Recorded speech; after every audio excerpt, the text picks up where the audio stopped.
Una utopía que se ha hecho realidad y que da paso a otros asuntos que aún tenemos que contarles.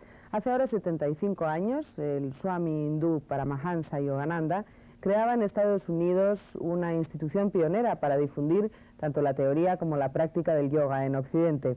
A partir de su llegada en 1920 a América, se empezó a crear o supuso el comienzo de un creciente interés por toda la sabiduría oriental en los países occidentales. Precisamente esta tarde, hoy día 17, a las 7 de la tarde concretamente, en el Palacio de Congresos y Exposiciones de Madrid, tendrá lugar una conferencia sobre el pensamiento de Yogananda. Y nosotros esta mañana tenemos la suerte y nos honra con su presencia en la aventura del saber uno de sus discípulos, Swami Ramananda. Buenos días. Good morning. Swami Ramananda pertenece a la orden monástica Self-Realization Fellowship. Se ha desplazado hasta nuestro país precisamente para ser el encargado en esa conferencia de difundir el pensamiento de Yogananda y acercarnos un poco más a los occidentales, a la técnica del yoga como técnica de relajación, meditación y realización personal. ¿Qué le parece si empezamos, Swami Ramananda, contando un poco a nuestro público quién era Paramahansa Yogananda? Paramahansa Yogananda fue un maestro del yoga de la India y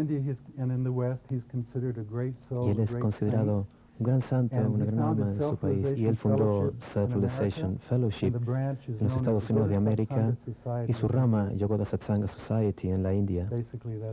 Básicamente de eso se trata. ¿Sabe lo que nos llama poderosamente la atención? ¿Cómo pudo llegar a aclimatarse un oriental, monje, yogi, en un lugar como Estados Unidos y en el año 1920, sin ir más lejos? Yes. Well, first of all, he was invited to speak in Él Boston fue invitado a hablar before a en delegation Boston of world religious ante leaders, una conferencia de líderes religiosos del mundo, y su charla tuvo un gran éxito, de manera que la gente se acercó a él y se volvieron así sus primeros estudiantes. Y él, por supuesto, se pudo adaptar muy bien, pues él continuaba practicando las técnicas que su gurú le había enseñado en India y que le permitían llevar una vida equilibrada entre actividad y meditación. Por supuesto, la vida en Occidente es muy activa. ¿Cómo podría concretarnos en líneas generales el pensamiento de Yogananda? Bueno, el mensaje de Yogananda, si uno lo quiere resumir, él vino para enseñar a la humanidad cómo amar a Dios y cómo meditar, cómo comulgar directamente con Dios. Es algo individual, no hay intermediarios. Y yo diría que este es el mensaje básico. Por supuesto, él dio técnicas especiales para poder lograrlo, ¿no? Comentábamos en la introducción de esta charla que estamos manteniendo con el Swami Ramananda, hablábamos de esa escuela o de esa institución creada por Paramahansa Yogananda en Estados Unidos, pionera, como les decíamos, para difundir la teoría y la práctica del yoga. ¿Cómo está estructurada y cuál es su funcionamiento? Me alegra que me haga esta pregunta, porque Yogananda fundó solo una organización con dos ramas, como he mencionado anteriormente, y él entrenó discípulos para poder continuar su obra durante 20 años, algunos de ellos. Y él escribió libros y lecciones, les publicamos y las distribuimos a todo el mundo. La gente puede practicar la meditación, yoga y la manera correcta de vivir en sus propios hogares. Y esto es lo principal que tenemos para ofrecer. Es un estudio en las casas de cada uno, y por supuesto que también entrenamos a monásticos que van por el mundo, como lo estoy haciendo yo ahora. Damos charlas, clases, entrenamos a los individuos, les enseñamos a meditar, a comulgar con Dios y a vivir correctamente. Y básicamente esto es lo que hace la organización. ¿Y cómo le atrapó a usted? Porque usted no es hindú, es americano. ¿Cómo le atrapó el espíritu, la filosofía de Paramahansa Yogananda? En primer lugar, yo les puedo decir que la gente debe esforzarse por alcanzar el éxito en el mundo, pero luego de haber alcanzado este éxito, yo en mi vida joven, todo el gozo que yo había alcanzado me abandonó, y yo pensé, ¿qué es lo que ha pasado con el gozo que yo tenía?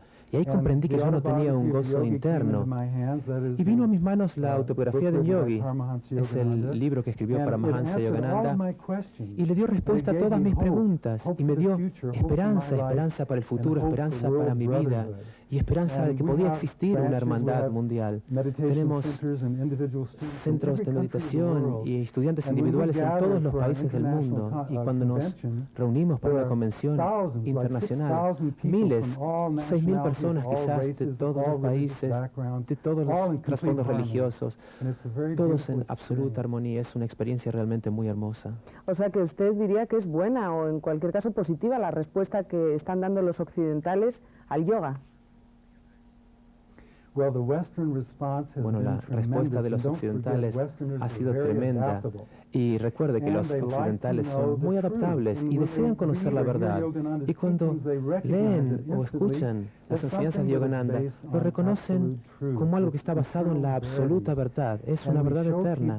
Y le mostramos a la gente que no son tan solo un cuerpo. La gente se preocupa, se vuelve paranoico y esquizofrénico y enfermo porque piensan que son el cuerpo. Y sabemos que por supuesto el cuerpo está amenazado todo el tiempo.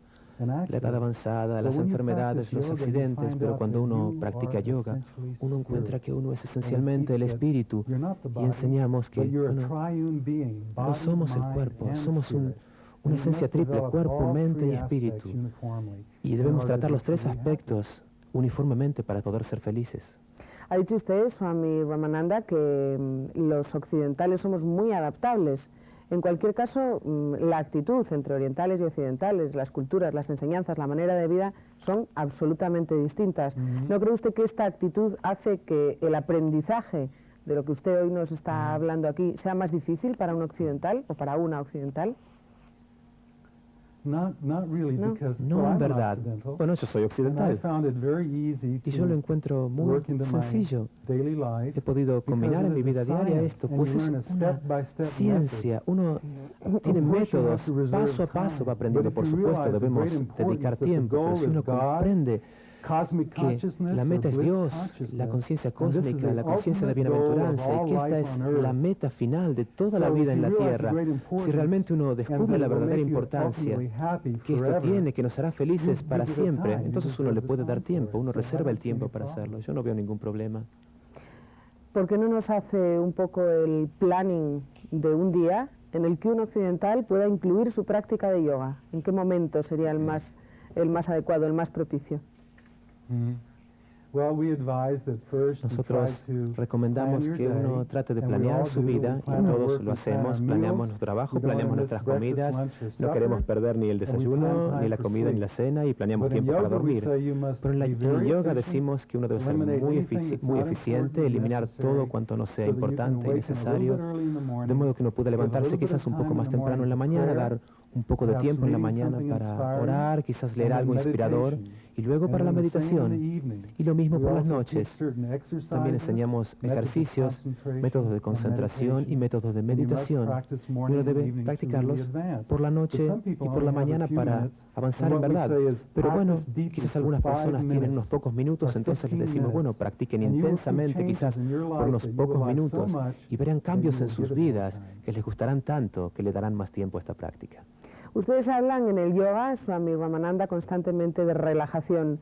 ¿Es igual o similar esa relajación a la de otros sistemas, otros modos de pensamiento? Bueno, en primer lugar, recordemos que el yoga tiene milenios de antigüedad y en verdad ha sido el primer sistema que enseñó la relajación, la concentración y la meditación. De modo que todos los otros sistemas que enseñan estos principios han tomado esto del yoga en forma consciente o inconsciente. De modo que existen similaridades, pero también existen diferencias, porque si realmente uno conoce la ciencia del yoga, uno ve que no es simplemente un ejercicio de respiración, es pranayama, control de la fuerza vital, que les enseña a llevar hacia el interior la fuerza vital en lugar de dispersarla a través de los 5 sentidos. Y uno aprende pratyahara, que es la completa interiorización de la mente, y luego y solo entonces uno puede en verdad meditar en Dios. ¿Tiene algo que ver el yoga con la religión realmente y concretamente con el hinduismo? Bueno, yo no soy hindú, nosotros no enseñamos hinduismo, lo respetamos, por supuesto, como a todas las grandes y verdaderas religiones del mundo, pero el yoga no es considerado una religión per se, pues es una ciencia que puede ser practicada por un hindú, un cristiano o cualquiera de cualquier religión o que ni siquiera tenga una religión. En verdad está disponible para cualquiera. Muchos hindúes practican yoga y está incorporada por el hinduismo, pero no todos los hindúes lo incluyen en su vida.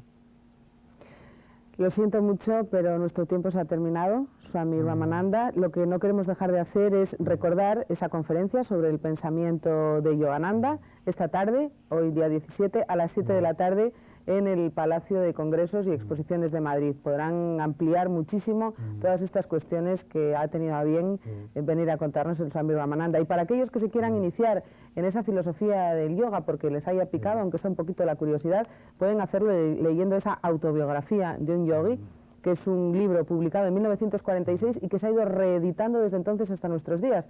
Por lo tanto, supongo que algo tendrá que decir y que enseñarnos a todos los occidentales. Muchas gracias por haber estado con nosotros. Good trip back home. God bless you. And thanks for being with us. Thank you very much. Nosotros tenemos que hacer una pausa.